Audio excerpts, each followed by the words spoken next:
speaker. So Linda has a Bachelor of Social Work degree and is a certified faculty member for the Center for Mind-Body Medicine located in Washington, D.C. Linda, thank you for being willing to share your knowledge with us, and please take it from here. Aukinitsokwa. Nisto anasta natuwikanaki. Istua is the best piece no sin. And what I said in my language, which is Blackfoot, I said oki. And many of our languages are very descriptive, but they're very sacred languages also too. So when I say to you oki, there's only 13 letters in my language. And so I say, okay, I'm not just saying, hello, how are you? What are you doing? No, where our languages are so descriptive, even right down to the letter itself. So when I'm saying, okay, I'm saying, I welcome you. I welcome your spirit. Oki nitsokwa, all of my relations. Nistoa, myself. My gifted name is not the Wikanagi. And translation of that name is Holy Medicine Shining Woman. And so I said to you, O kinitsokwa, nisto anastana tuikanaki, gistoa, all of you, gistoa. When we refer to ourselves, we do not refer to ourselves as being Indians or natives. That's not part of our language, our original language. We refer to when I say that word, I'm referring to you as being real people. And we are the real people that have always been here on this continent. You know, when I was, want to give acknowledgement to this organization contacting me almost a year ago. And then, as you know, things happened, changes happened as well. For myself, there was a change, a shift, I would have to say. You know, there comes a time when we as elders, we make that decision to step down. And I made that decision on before September 4th. I worked for an agency for the last 16 years called Minnesota Indian Women's Resource Center. Wore many hats, child protection hat, director's hat. But my favorite part was the last 5 years, and that was as elder in residence. And the most amazing thing is when they offered me that job, there was no job description. So I had to create my own. I loved that job for the last 5 years, and it was hard to step away. But at the same time too, there were so many phenomenal young social workers coming up through the ranks, and they were just that blend of beautiful culture, which in my 65 years, I've reached that point where I do feel that I can comfortably step back, but still be able to help the young ones, just as I am right now. You know, when I say my name, I say Linda. My English name is Linda Eagle Speaker. But I can go back a little further than that, because in 1877, when my people signed their treaty, Treaty number 7 in Southern Alberta in Canada, our name for thousands and thousands and thousands of years back, far than I can ever remember, our name was Speaking Eagle. We were the camp orators. We rose early in the morning, and folk would wrap a blanket around them, and they'd walk around the camp, and they would give all the news for the day. But on that fateful day for my family in 1877, when my ancestor, my great-grandfather stepped up and said his name, it was mistranslated. And so from that point on, time changed, and we could not correct it, no matter how hard we tried. So technically, I am Bitepoi, Speaking Eagle. My gifted name, I carry proudly, and I'm very, very careful with that name.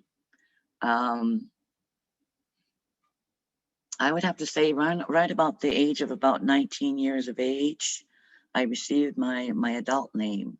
Us Blackfoot women, we have a baby name and we have an adult name. So I was gifted that name from my great grandmothers and my grandmother. They were Blackfeet from southern Alberta, um, part of the Confederacy. But I think the distinction is if you are Blackfeet, then you're from Montana. If you're Blackfoot, then you're from across the border. But we're all the same people, same language, same customs. The ones that are in Montana are my mom's people. And within my mom's people, the name Naktawikanaki, holy, medicine, shining woman, has been passed down through countless generations. Right now, I am the 7th generation to hold that name, and I hold it in place until the next generation and a young one is found. And we have found her already in our family. We'll be celebrating and the changing of that name and transferring of that name to a little one. Right now, she's 9 years old, and her name is Shawnee Micah. And I wanted to tell you that the importance of our names. It's not because when you hear that when I cross over, they're going to recognize me. The most important thing is while you're here, who are you? What do you represent? And what is your purpose? I carry that name because I'm a 7th generation ceremonial herbalist. That means that I either grow, I germinate them, I pick them, I procure them. Every tribe has a person such as myself. They're medicine gatherers. But what we do is we have to be amongst our family, we have to be chosen. And so I can tell you that I started off at the age of 3, quite by accident. My grandmothers and great grandmother, we were all picking. We were picking medicines, and the way that it's told is that I kept going to my great grandmother and telling her that there was a little one that was just over here. She's hurt. She's broken. We need to help her. She's crying. And my great grandmother came to me and she said, "Sing me her song. What is her prayer? What is she asking for?" And I stood there as a little 3-year-old, bouncing up and down, and I sang her song, and I sang her medicine song. Yeah. We hear the medicines. The medicines have voice. They have prayer. They have song. They have dance. And that's where my name comes from. My responsibility, even in this city, it calls almost every day, or young ones will come. They need medicines. And that's what I do right now. And I love doing that in the later part of my life. I wanted to, there's so much of our name giving and our younger names and our older names. So that name will carry on with me till probably the Creator calls me home. And then that name will stay with Shawnee until she crosses over. And I was thinking about this, and I kept thinking about, like, when you're that age, what does that mean for you to be able to help your people, to be able to pick those medicines?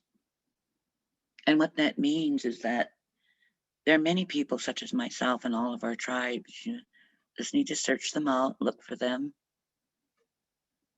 We have to live a certain life. We cannot consume alcohol. We cannot take drugs. We cannot take prescription drugs unless it's really, really towards the end there. And so that big, huge question comes up. With COVID being here and myself being an elder and being vulnerable, do I make that choice for the very first time? Is that it's a cultural question. Many of our healers and our medicine people they're kind of pondering that question right now. And then a lot of us are sitting back and we're thinking that what we have, you know, besides these notes that I have on paper, I work with 127 medicines, and all that information is here. Frontal cortex, back here in my amygdala and my memory. It's all kept here. So many with our knowledge keepers, our elders from different tribes we've lost them. And along with them, so much of their knowledge is going with them. So right now I'm on I have to say an elders COVID prayer chain all across the United States. There's, oh wow, Mandans, Apaches, Yakimas, Blackfeets. We're all elders in a prayer chain, and the first thing we do in the morning is we pray for all of you. We sit back, we get on Zoom early morning, and all we do is just pray. We pray that everything's going to be okay, and that your families are going to be okay, and that you're going to make it through another day. So right now, there's that number one question you would be asking your elders. And I wanted to come on because it's important for you to understand sometimes those decisions on whether we should or whether we shouldn't. But because right now we're losing our language every time an elder passes away that is fluent. Maybe they even write their language. They speak it, high and low languages.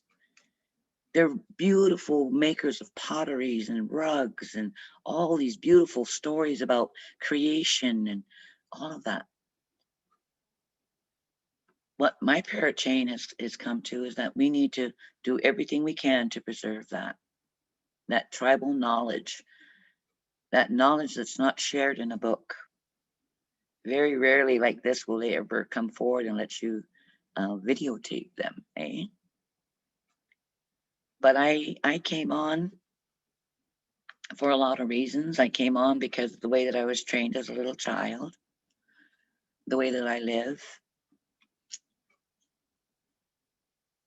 You know, choosing to be a medicine person or even an herbalist is it's a very hard decision. There's glorious rewards though. Helping people, germinating sweetgrass for yourself, and it's growing as high as your knee. Growing different types of sage, making powders, making sweetgrass oil. As an herbalist, I know where all of my plants come from, and everyone knows that I'm the one that goes out and picks them with my husband. I take care of them, sing to them, pray to them, get them ready for when they're going to come by to pick up their own medicine bags and things that they need for their families. You know, when I was first coming into this, in reality, when I was thinking about it this morning, I would have to say that December 11th of 2020, my husband and I went into isolation. We went into isolation because he was preparing for 2 surgeries,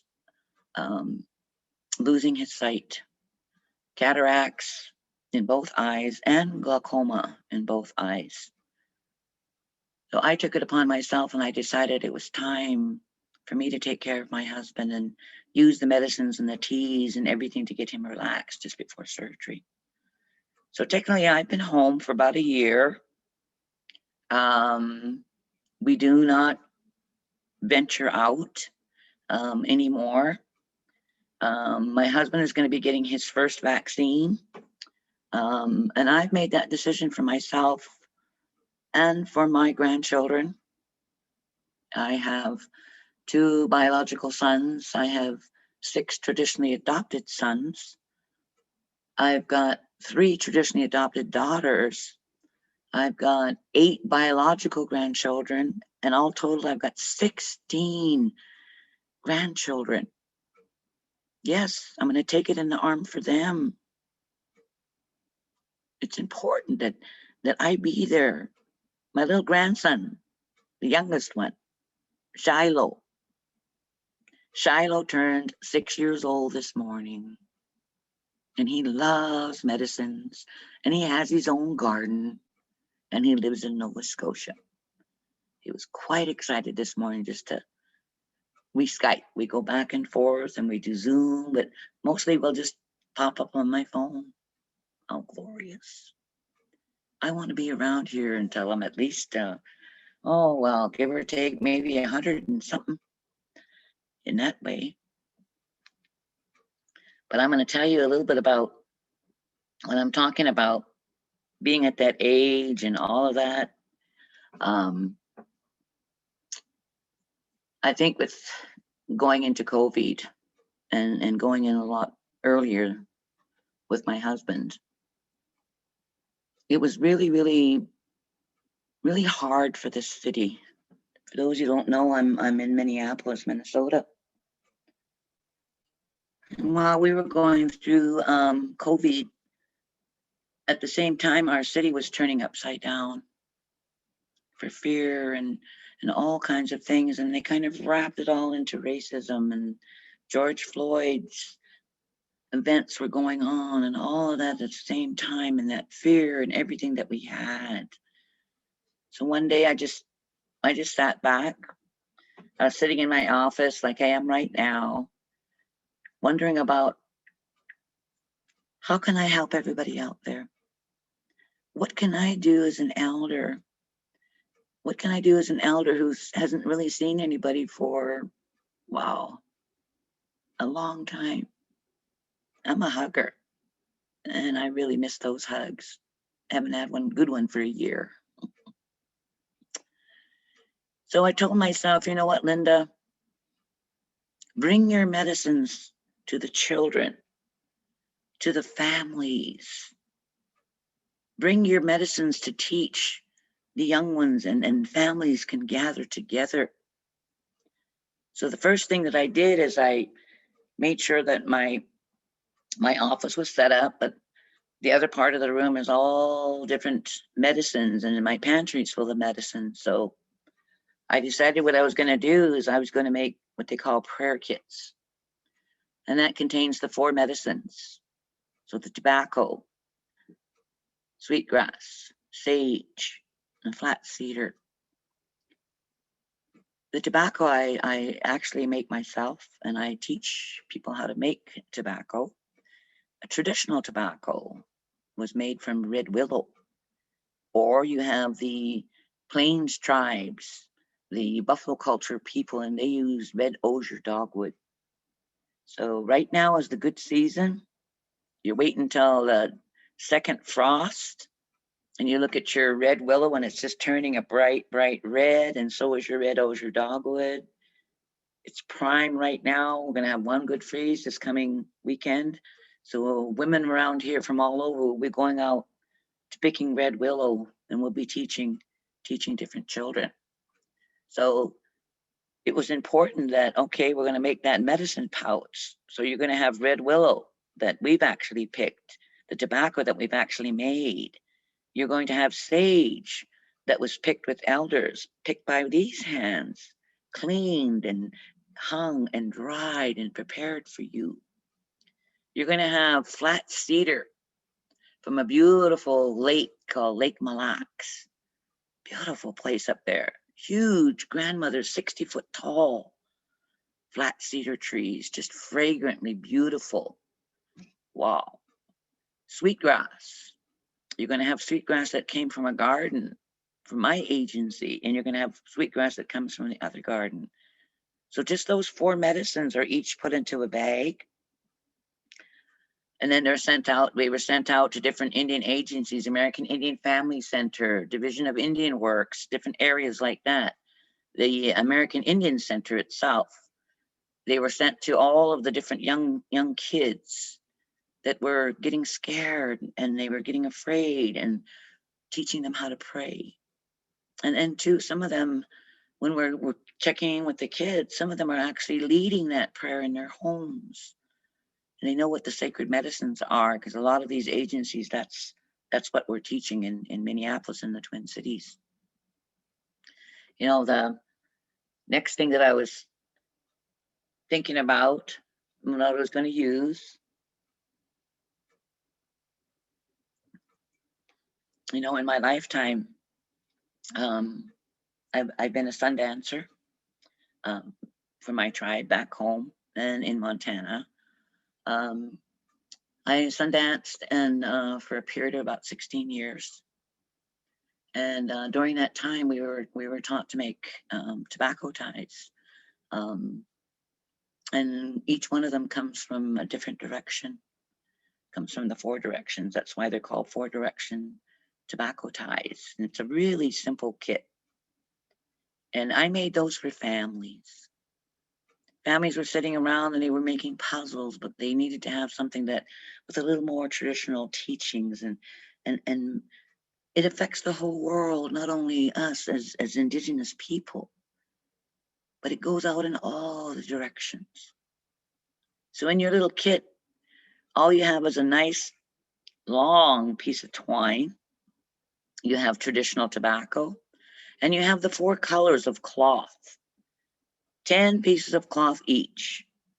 So you got black and white and yellow and red as well. When your family receives your kit, you put it in the middle, and each family takes a color, a member, and they each have their own twine. You're going to be making that little cloth, and you're going to bring tobacco in the middle, bringing it up, tying it. But you're going to be talking about the 4 directions. 4 directions are represented by seasons. They're represented by colors. They're represented by philosophies and teachings. But the most important teaching that I always teach about 4 directions is that red represents all Indigenous cultures of the world. Yellow represents all Asian, Oriental cultures of the entire world. Black represents all Black cultures of the world. Each one of them representing something. White representing the European cultures that arrived here on our continent many, many years ago. And when I teach that lesson, I teach it from a perspective that from the grandmothers that gave me that name so many years ago. 4 directions represent the cultures of the world. And the important thing to teach your children is that no culture is greater than the other. No race is more dominant than the other.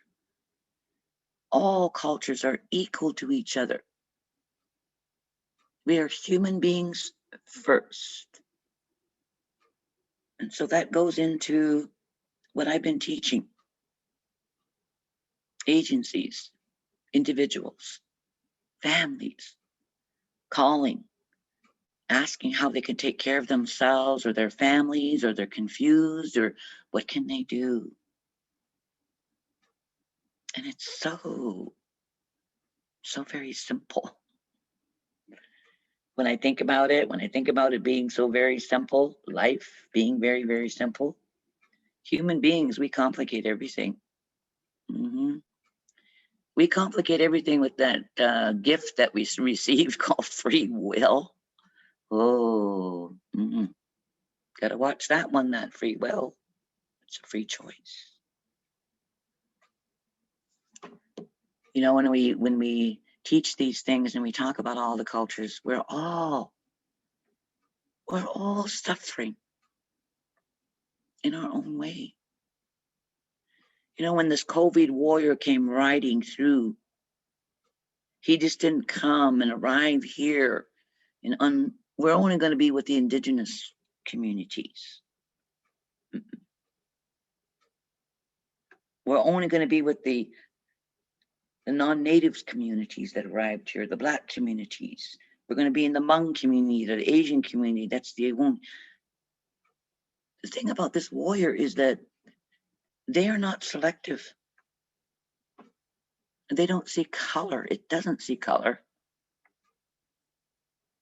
Look around us. Look around your friends.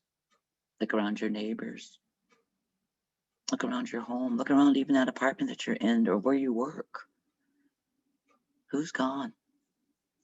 We've lost so many of our young ones as well as we're coming through. So, you know, when I think about COVID and where does self-care begin? Begins right here.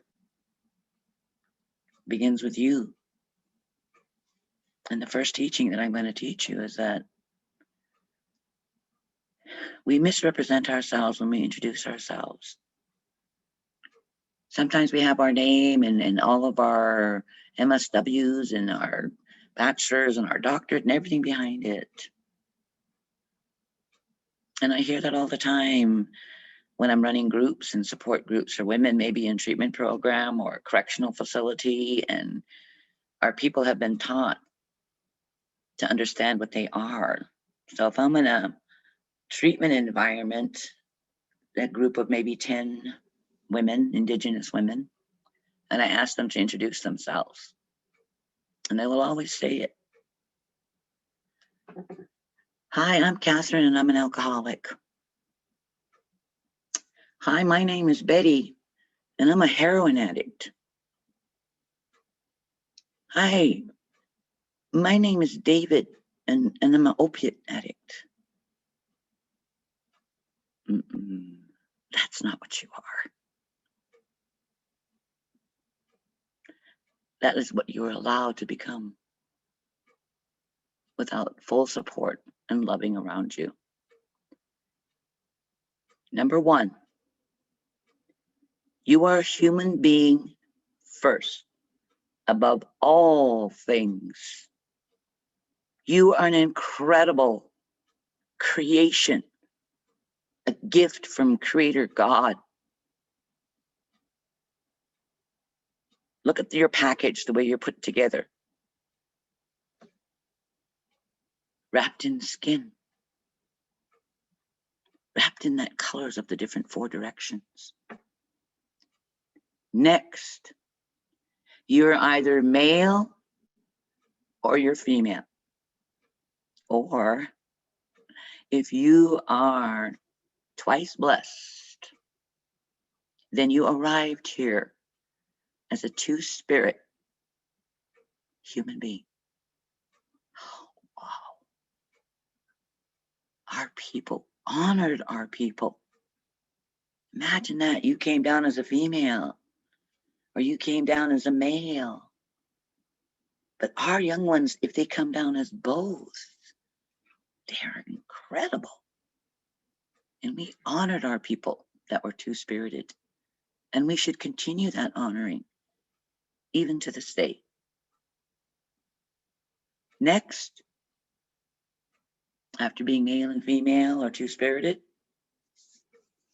you are going to be either a daughter or a son. You're going to be an uncle or an aunt. You're going to be a mother, grandmother, father. It can go on and on and on and on, depending on where you're at in that life. So how do we take care of that human being? Nistula. How do we take care of ourselves? How did I make it through for a full year to reach this point? To be still healthy and still strong and still teaching and still using medicines. I do it with my most sacred gifts that I receive. And when our elders tell you, tomorrow morning, when you become conscious, I want you to just lay there for a little bit and close your eyes. I want you to feel your covers. Wow. Greater. Look down.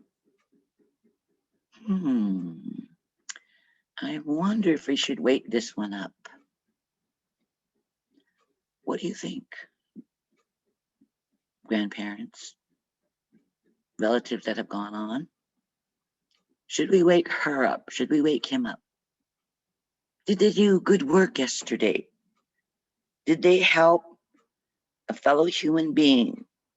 Did they know what their purpose was? Well, you were gifted.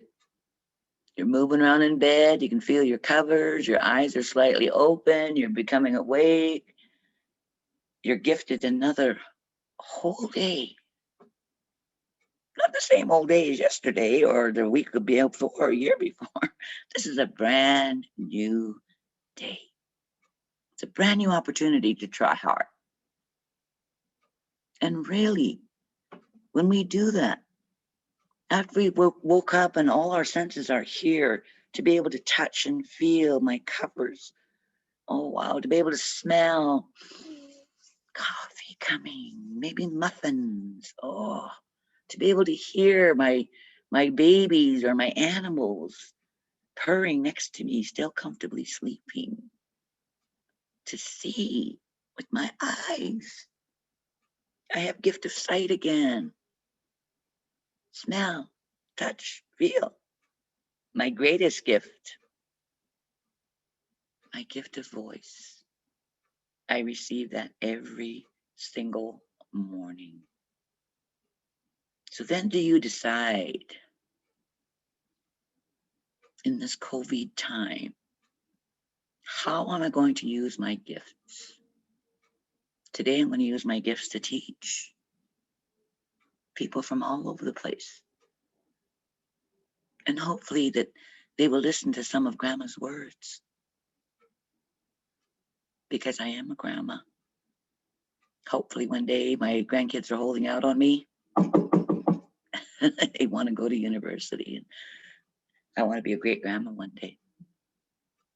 So then now you're awake, you have all your gifts, you've showered. Before you walk out that door, you've smudged. It's one of the most important things that you do. Even if you forget to smudge at home. And you don't need to have this great, big, huge sage ball as big as my head.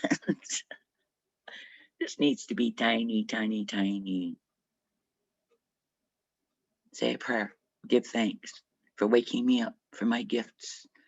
Grandfathers and grandmothers, I will use my gifts in a good way. And when I walk in a good way, I will meet good human beings that you have sent my direction for my purpose. And throughout my day, you go along and you remember, you have free will. If you're living that kind of life, wow, your the senses are so heightened. You notice everything. Sound of birds. You hear less and less and less of technology. But you hear that beautiful sound of a cardinal or a bluebird outside, or even a woodpecker. Squirrels fighting. We forget about those things. So I wanted to let you know before we end off here, because I put my timer on too. I wanted to make sure you had some questions. We got everything we need for the day. We're dressed, ready to go. We got our coffee mug. We're going to go. While you're out there, be very selective of who you allow to come into your life. Live your life one moment at a time. Not a half hour, not an hour. As elders, we live in the moment because that's all that we have. And in that moment, I want to spend that time with you. And I want to teach you and bring a little bit part of myself to you. Know that I will keep you. I'm looking at those numbers there. There's 41 of you. You've been just added to my prayer chain in the morning. Know that I will pray for you, your children, but most importantly, I will pray for your health, that you will be here to take care of your jobs and your children and your community. I think that's a wrap for me. Julie, are you there? I am. Thank you, Linda, so much for providing all this insight and knowledge. I think it's so valuable for helping us all learn and grow. So we have a little over 15 minutes left, and so we wanted to open this space up for any questions, any comments that you as attendees have. So as I mentioned at the start, Linda, so much. I think we all really appreciate this. Oh yeah, I love doing this. And so I just wanted to close by saying, thank you again to everyone attended. Thank you to Linda for all of your valuable information. And Thank you. Let's see, with permission from Linda, we will be sending out a recording of this presentation that you can view or share with others who would benefit from it. The email will also include a 7-question survey. So if you could take even just 5 minutes to complete the survey, we'll be using that feedback to better serve you and your community. Finally, if there are any questions about this presentation, please use the contact information on the slide to either contact myself, Julie Nystrom, or my coworker, Megan Porter. With that, thank you again, everyone, and have a great afternoon. Bye-bye.